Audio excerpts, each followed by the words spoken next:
और इस बीच बड़ी खबर आपको बता दें, महाराष्ट्र के मुख्यमंत्री उद्धव ठाकरे प्रधानमंत्री नरेंद्र मोदी से मुलाकात करने के लिए पहुंचे हैं। ये बड़ी जानकारी हम आपको दे रहे हैं। महाराष्ट्र के मुख्यमंत्री उद्धव ठाकरे प्रधानमंत्री नरेंद्र मोदी से मुलाकात करने के लिए पहुंचे हैं और पीएम मोदी और उद्धव ठाकरे की मुलाकात पर संजय राउत ने कहा है कि मुलाकात में मराठा आरक्षण मुद्दे का हल निकलने की उम्मीद है।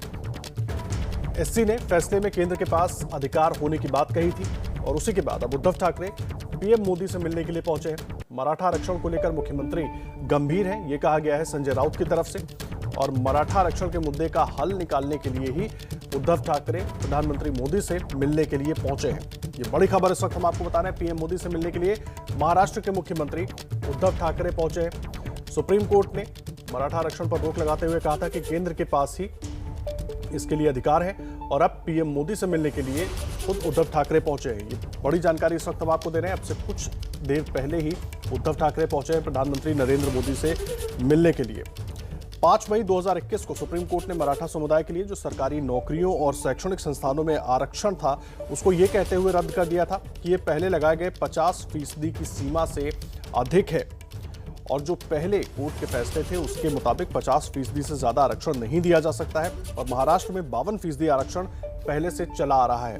इसी को लेकर यह पूरा विवाद था और अब मराठा आरक्षण के मसले को सुलझाने की कोशिश में उद्धव ठाकरे पहुंचे हैं पीएम मोदी से मिलने के लिए। महाराष्ट्र के मुख्यमंत्री उद्धव ठाकरे इस वक्त प्रधानमंत्री नरेंद्र मोदी से मुलाकात कर रहे हैं। उनके साथ डिप्टी सीएम अजीत पवार भी मौजूद हैं। ये बड़ी जानकारी हम आपको दे रहे हैं। प्रधानमंत्री आवास पर यह मुलाकात हो रही है जिसमें खुद मुख्यमंत्री उद्धव ठाकरे महाराष्ट्र के, उनके साथ डिप्टी सीएम अजीत पवार भी मौजूद हैं और मराठा आरक्षण के मुद्दे पर चर्चा होगी इस मुलाकात में। अंकित गुप्ता हमारे साथ जुड़ गए हैं दिल्ली के महाराष्ट्र सदन से लाइव, सीधा उनका रुख कर लेते हैं। अंकित, मुलाकात शुरू हो गई है, क्या कुछ प्रमुख बिंदु हो सकते हैं बातचीत के? आदर्श, फिलहाल 11 बजे का वक्त था, लेकिन उसके करीबन 10 मिनट पहले ही उद्धव ठाकरे पहुंच चुके हैं प्रधानमंत्री आवास और अब से करीबन 5 से 7 मिनट के अंदर वो मुलाकात शुरू होनी है।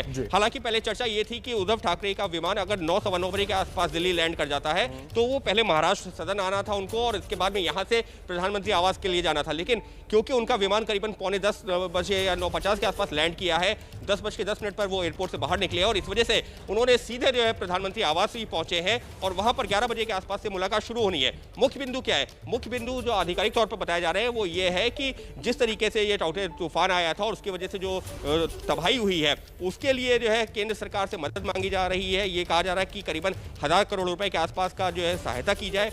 उसके अलावा जो मराठा आरक्षण को लेकर के जो सुप्रीम कोर्ट ने राज्य सरकार के फैसले पर रोक लगा दी थी, पलट दिया था, तो उसको लेकर के केंद्र सरकार से जो मदद अपील की जाएगी कि केंद्र सरकार भी सुप्रीम कोर्ट में अगर अपील दायर करती है महाराष्ट्र सरकार तो केंद्र सरकार की उसकी मदद करे महाराष्ट्र सरकार की। इसके अलावा कोरोना काल में जो वैक्सीनेशन की जो कमी है, वैक्सीन की कमी है, उसको लेकर भी जो चर्चा होने की बात है और जीएसटी का जो रेवेन्यू शेयर जो अलग अलग राज्यों का होता है जो कि कोरोना काल में नहीं पहुंच पाया है उसकी भी मांग की जाएगी। तो ये तो कुछ हुए आधिकारिक तौर पर जो जिन मुद्दों पर चर्चा होनी है। लेकिन हमारे सहयोगी रौनक कोकड़े जो कि महाराष्ट्र की जो राजनीति को अच्छे से समझते हैं, उन्होंने एक जानकारी भी दी है कि प्रधानमंत्री से जो मुलाकात होगी इसके बाद में करीबन 10 मिनट की मुलाकात होगी उद्धव ठाकरे और प्रधानमंत्री नरेंद्र मोदी के बीच में। यानी कि ये कार्यक्रम जो उनका आधिकारिक कार्यक्रम है जो उसमें वो इन सारे मुद्दों को उठाएंगे। उसके अलावा भी ये 10 मिनट काफी महत्वपूर्ण माने जा रहे हैं क्योंकि ये एक तरीके से व्यक्तिगत मुलाकात होगी। लेकिन हमको पता है कि बीजेपी की बात की जाए और शिवसेना की बात की जाए तो वैचारिक तौर पर दोनों का एक काफी हद तक एक दूसरे से मेल खाता है और भले ही आज की तारीख में वहां पर महाराष्ट्र महाआघाड़ी गठबंधन बना हुआ है और बीजेपी विपक्ष में है, लेकिन जो बीजेपी का केंद्रीय नेतृत्व है यानी कि खुद प्रधानमंत्री नरेंद्र मोदी और महाराष्ट्र में शिवसेना का जो नेतृत्व है, आला नेतृत्व उद्धव ठाकरे के बीच में जो संबंध है वो उसी तरीके के बने हुए हैं। इसी वजह से माना जा रहा है कि जो 10 मिनट होंगे वो काफी महत्वपूर्ण होंगे। इस 10 मिनट पर भी बात करेंगे अंकित। आखिर 3 दशक पुराना ये संबंध है और क्या कुछ इसके मायने निकाले जा सकते हैं उस पर भी चर्चा करेंगे। एक छोटे से ब्रेक के लिए रुक रहे हैं। बड़ी जानकारी है कि उद्धव ठाकरे पहुंच चुके हैं प्रधानमंत्री नरेंद्र मोदी से मिलने के लिए। अंकित गुप्ता हमारे सहयोगी लगातार पूरा अपडेट दे रहे हैं। फिर रौनक तक मेरी आवाज नहीं पहुंच रही है, नीरज पांडे का रुख कर लेते हैं। नीरज, यही सवाल आपसे है कि 10 मिनट जब बाद में मुलाकात होगी उद्धव ठाकरे और प्रधानमंत्री नरेंद्र मोदी की, तो जो तमाम प्रशासनिक बातें हैं वो तो पहले हो चुकी होंगी, उसके बाद ये जो पुराने संबंध है उसके आधार पर बातचीत होगी या कुछ और?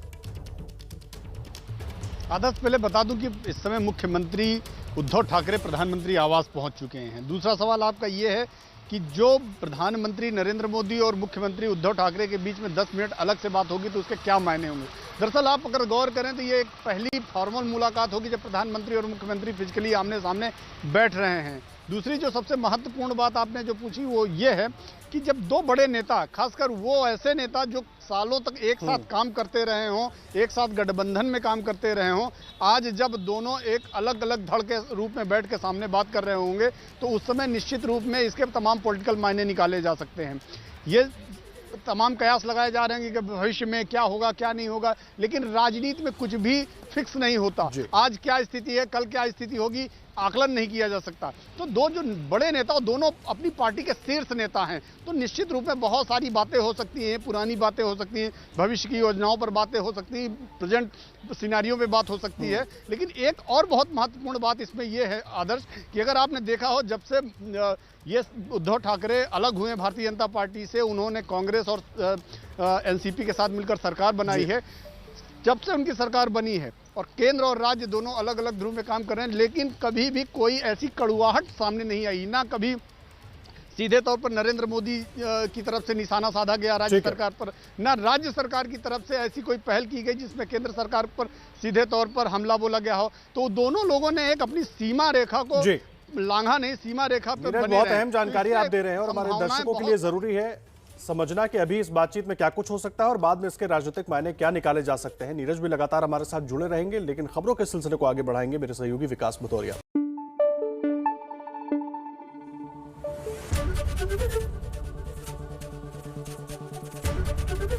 एबीपी न्यूज आपको रखे आगे।